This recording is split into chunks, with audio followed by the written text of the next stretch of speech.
Paris may seem like a very daunting and confusing city at first, but trust me, it's not. How do you tell what zone or what arrondissement you're currently in when you're traveling? I'll break it down to you, let me explain. First of all, welcome back to my series called Trip to Paris, where we essentially talk all things Paris. I'm a Canadian that's been living in Paris now for 2 years, and I know this city like the back of my hand. And I'm gonna tell you how you can too. Starting with arrondissements. If you missed my first video on this, I did a whole video talking about the different neighborhoods of Paris. To briefly touch on that, Paris is divided into 20 neighborhoods, what we call arrondissements. There's no real border between these neighborhoods, you just kind of have to know. But without looking at a map, there's one way on the streets you will know what neighborhood you are currently in. And that would be looking at the street signs. Unlike other cities, Paris's street signs are actually located on the buildings. Looking at a street sign, the number at the very top right here where it says 15ARR, that's the arrondissement. Sometimes this even changes without you knowing. You'll be walking from one street to the next and all of a sudden, the number will change. Here's another example, 16 arrondissement. I'll do another video talking about the importance of the different neighborhoods, but for now,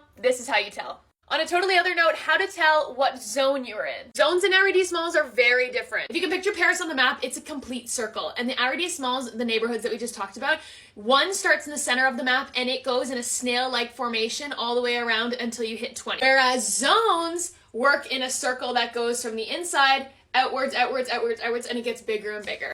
Zones are only used when you're using the metro in Paris. Zones on the metro are only used to differentiate how far you're actually traveling on the metro. You have to be careful of what zone you're traveling to because the ticket prices can vary. And trust me, I've made the mistake of not paying for the right zone. Starting with zone number 1 right here in the center, this light area, this is the cheapest metro ticket possible. If you're traveling from zone 1 to zone 1, cheapest ticket. Zone 2 is this shaded orange area right here, and as you move outwards throughout the circle, it goes from zone 1 all the way up to 6.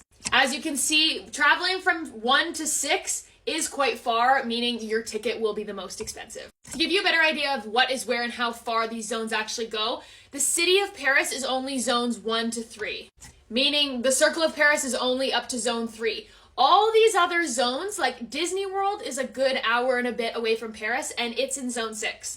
So unless you're going to the suburbs of Paris, you're not really going to be using zones 4 to 6. Before getting on the metro, make sure you look up what zone your stop is in. This way you'll be able to purchase the right metro ticket and avoid getting in trouble.